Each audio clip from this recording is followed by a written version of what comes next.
Welcome to Conversations. I'm Suresh Kochar.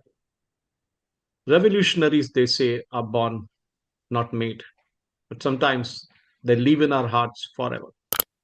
There are many revolutionaries whom we know very well through our books for various other reasons, but there are hundreds and thousands of them whom we don't even know about. One such revolutionary whom we are going to learn about today is Surya Sen, or popularly called as Master Da, a young revolutionary teacher who led one of the most kind of daring raids on the British Indian Army and, of course, gave up his life for it.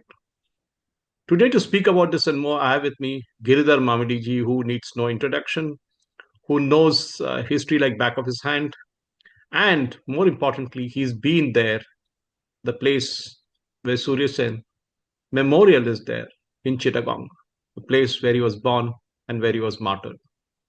Welcome, sir. Namaskar.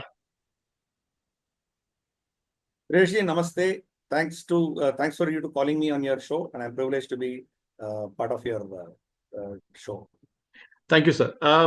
Before I'll do very less of talking and I'll let you do all the talking. I'll just ask a few questions to start with. One of the questions which I always have in my mind is why is it that I know that communists wrote our textbooks and the British also wrote a lot of our history. So they will only tell their part of the story. We will never come to know our part of the story. So the question obviously that will be asked is very simple is why why so, and how are we going to correct this kind of situation that exists today where only very few Indian revolutionaries are kind of portrayed as revolutionaries and others are just relegated by the sidelines. Sureshji, I'm sure you know about this famous statement by a great philosopher who said, "Those who ignore history are condemned to repeat it." So, George Santayana, that's a statement. So, we are actually facing that. The problem is when you do not know your own history, you do not know your origins and your identity, then you end up with a lot of identity crisis. And so you are a fit case for the global forces to capture you and use you as a pawn in their larger games. Unfortunately for us, that game has been going on for far too long, and we have all been victims of it, especially the generations before us. Let's say during and immediately after the partition and the transfer of power. By the way, Sureshji, I keep using this term transfer of power. I don't like to use the word independence because nothing has changed.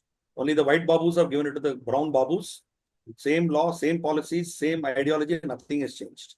But anyway, point is, after this thing happened, the initial problems for those people were survival.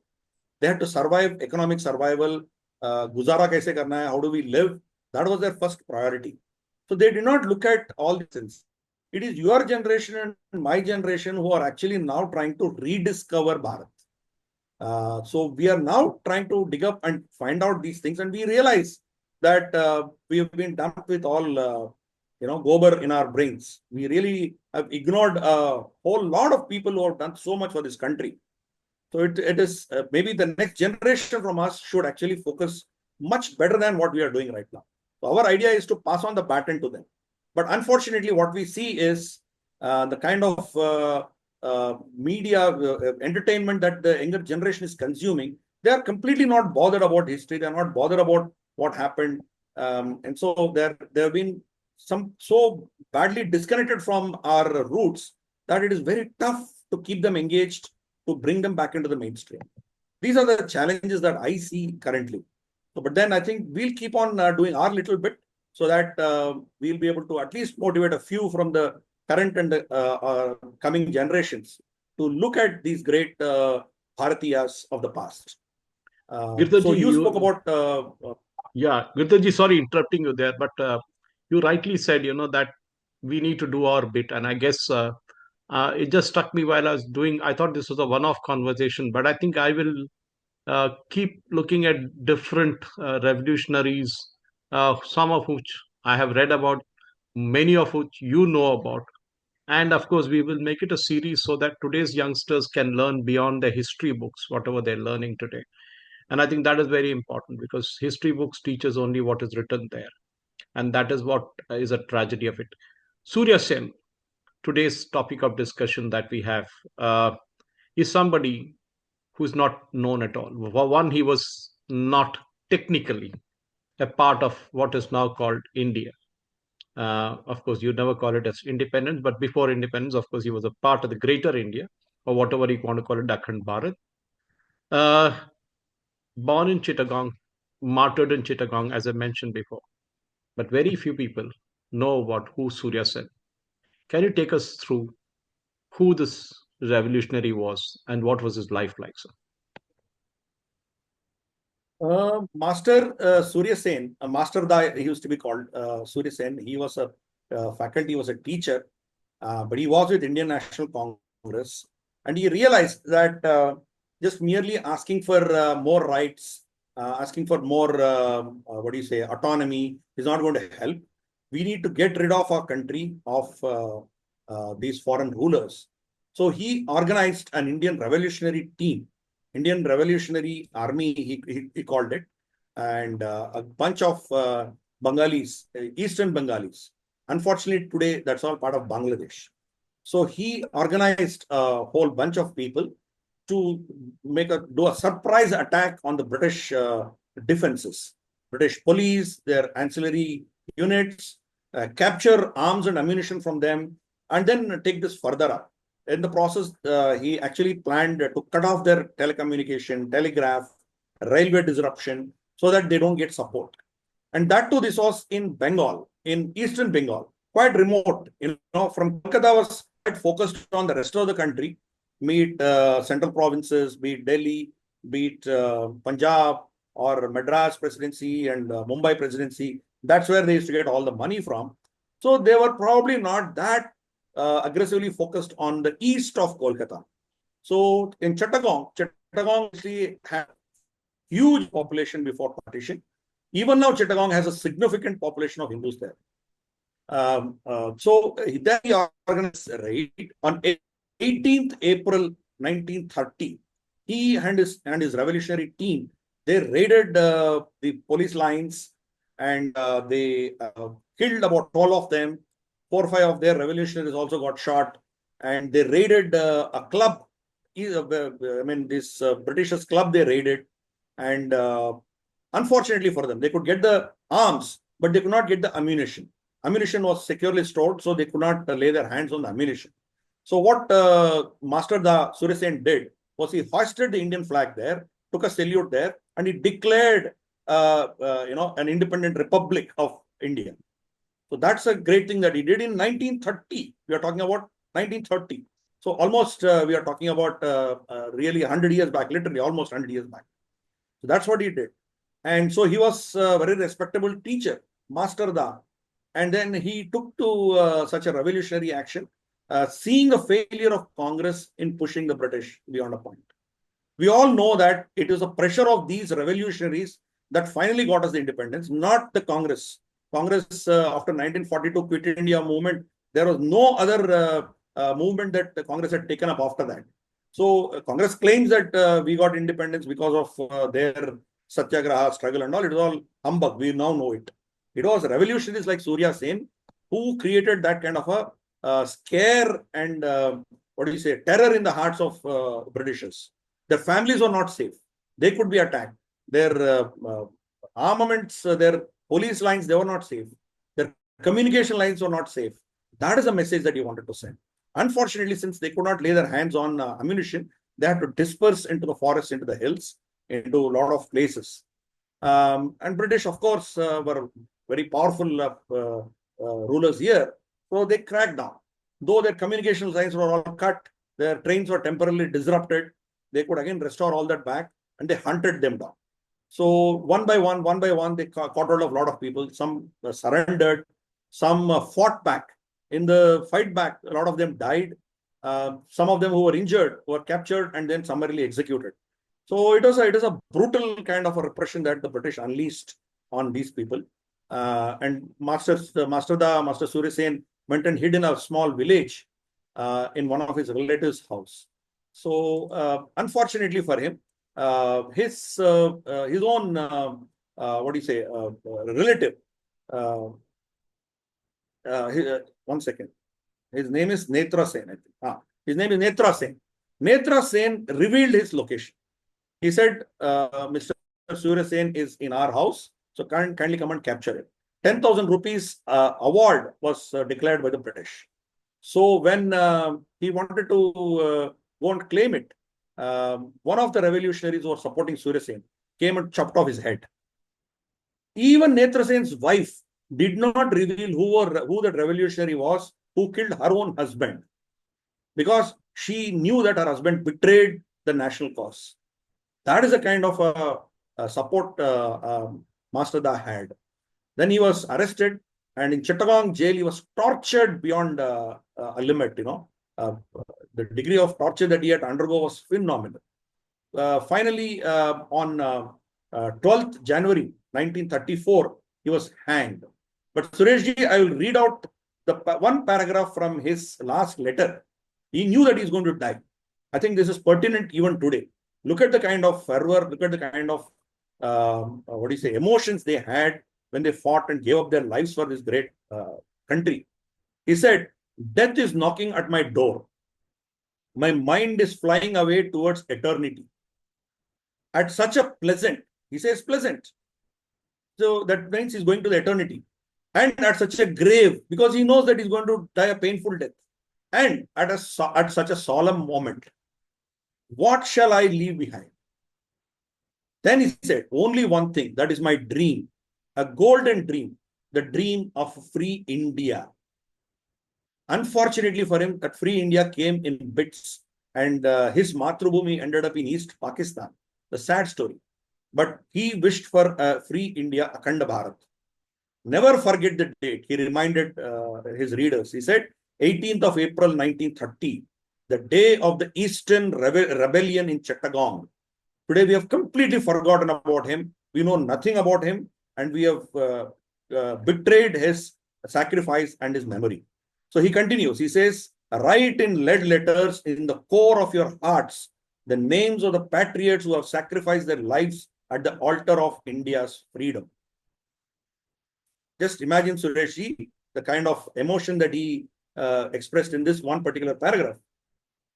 And as I said, he was tortured on 12th of April 1934, he was hanged. He was caught in 1933. In less than 1 year, he was hanged. We can understand how the justice system worked under the British then. The Bangladeshi government established a memorial in his honor.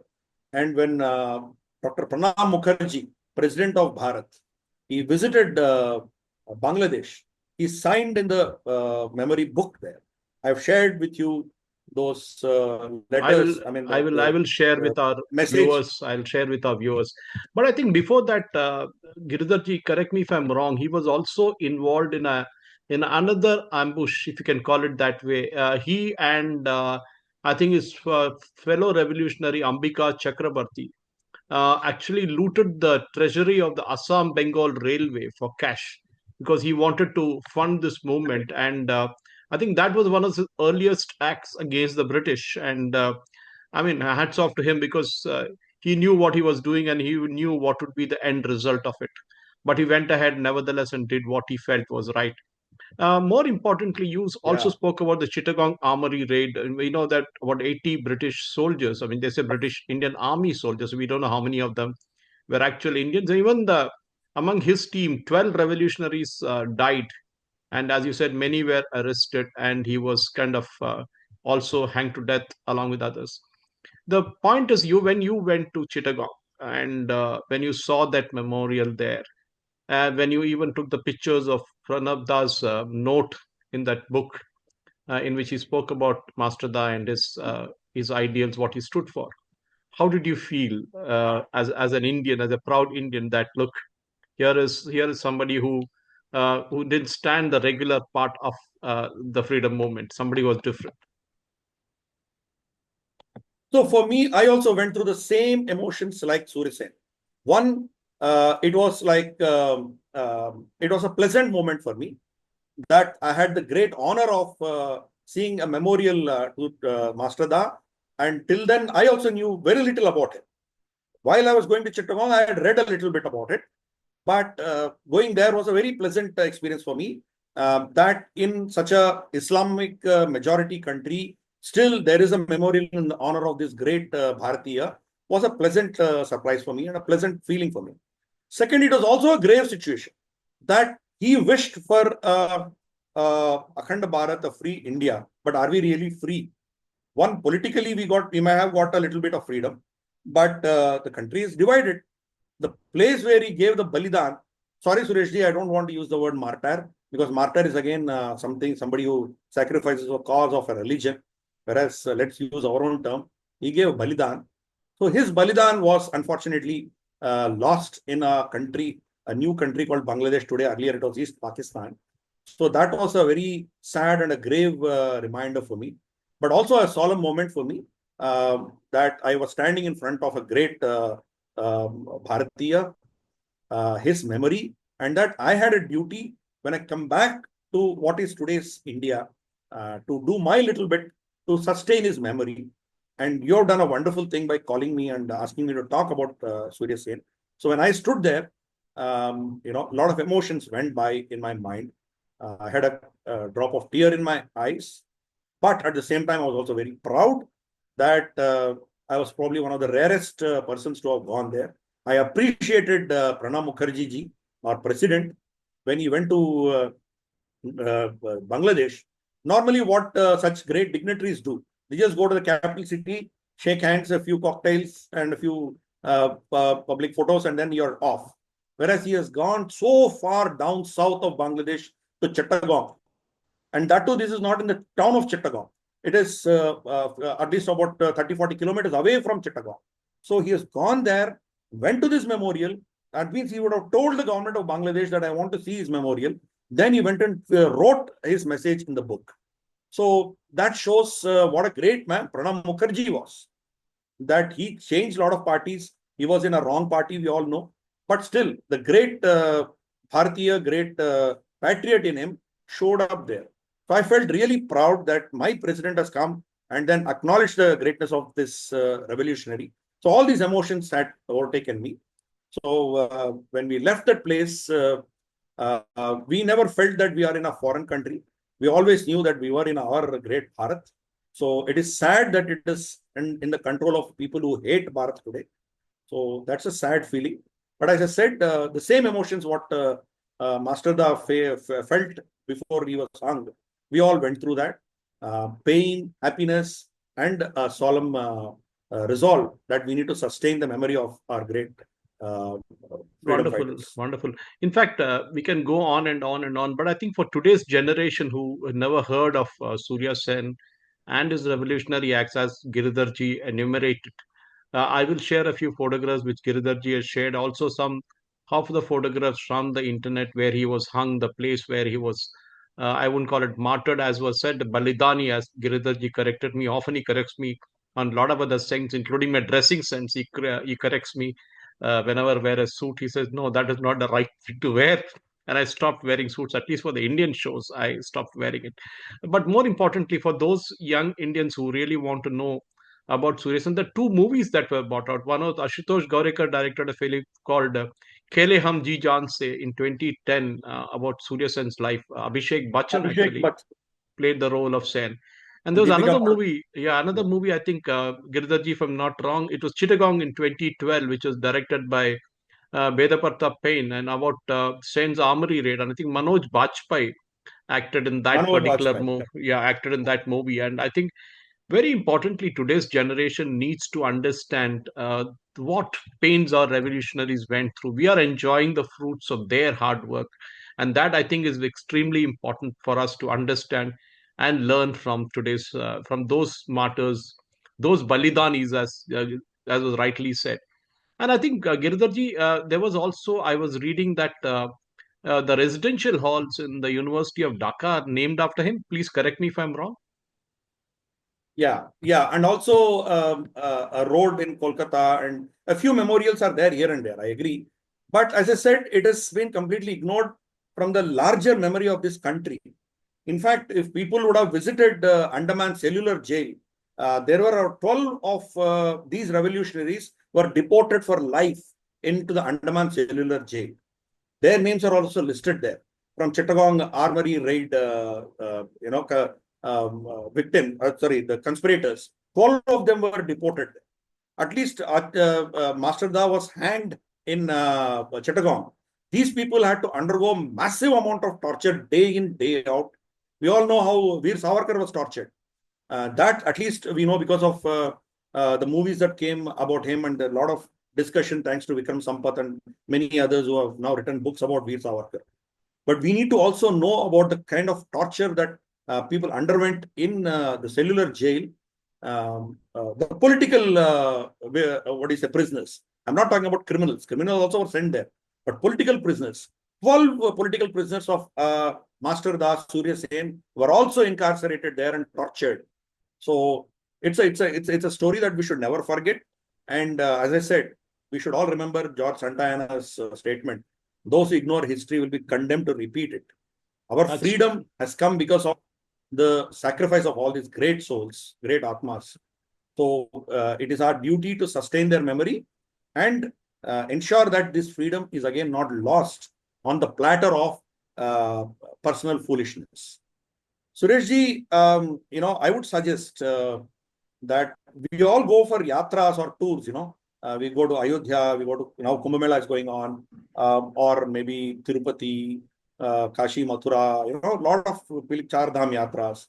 I think the current generation and the next generation should go on a yatra of people who sacrifice for this country, the great heroes of this country, the great Balidanis, great freedom fighters, revolutionaries. We should go and visit them. And we should visit war memorials where great battles were fought. Their memories have been preserved. I think that is what will connect us across the country. Just imagine Nuke Madong. Nuke Madong is in Arunachal Pradesh, where people from Punjab Regiment, Madras, they went and sacrificed in the cold, peaks of Arunachal. How are they connected? Because they felt it is our Bharat. Why should we connect to Surya Sen? Because he is part of Bharat. Why should we connect to Khudai Khidmatgar, group, which is Khan Abdul Ghaffar Khan's group? Because they are all part of Bharat. So I think this connection should be established, and a new trend of yatra should start, where we should go to the cellular jails of Andaman. We should go to all these war memorials, the place where Subhash Chandra Bose first hoisted a flag of independent Bharat on Indian soil, on Bharat soil in Manipur. So all these places should be very holy to us, as holy as Ayodhya, Kashi, Mathura. Girdharji, wonderful speaking to you as usual. I mean, you have nuggets of history which you bring out often, and I'm sure today's generation, forget the generation which is of my age, which is of Girdharji's age, even they wouldn't remember a name called Surya Sen unless they had seen that Abhishek Bachchan movie. But today's generation, at least the Gen X as we call them, or whatever you want to call today's generation also, doesn't even know about these heroes. But I'm sure over the next few weeks, let us bring out one by one each of our unknown, unsung heroes to the forefront and tell the people of the country that there is life, or there were people beyond just Mohandas Karamchand Gandhi and Jawaharlal Nehru and others. There are a lot of other people who give up their lives without even thinking for it. There's Khudiram Bose, numerous names that come to my mind. And we will bring out the stories of each one of them. And Girdharji, thank you for sparing the time and speaking to us. And I'm sure that we will have more conversation as we go forward, as I said. And I mean, for me, it brings the tears to my eyes also. Surely, I mean, that is the kind of situation that we are in. That our heroes are not known, our heroines are not known. But today, people do what they want and claim themselves to be freedom fighters and awarded themselves Bharat Ratna. Real Bharat Ratna are people like Surya said. Thank you, Giridharji, and Dhanyavad. Jai Hind. Thank you, Suresh. Namaste. Jai Hind, sir.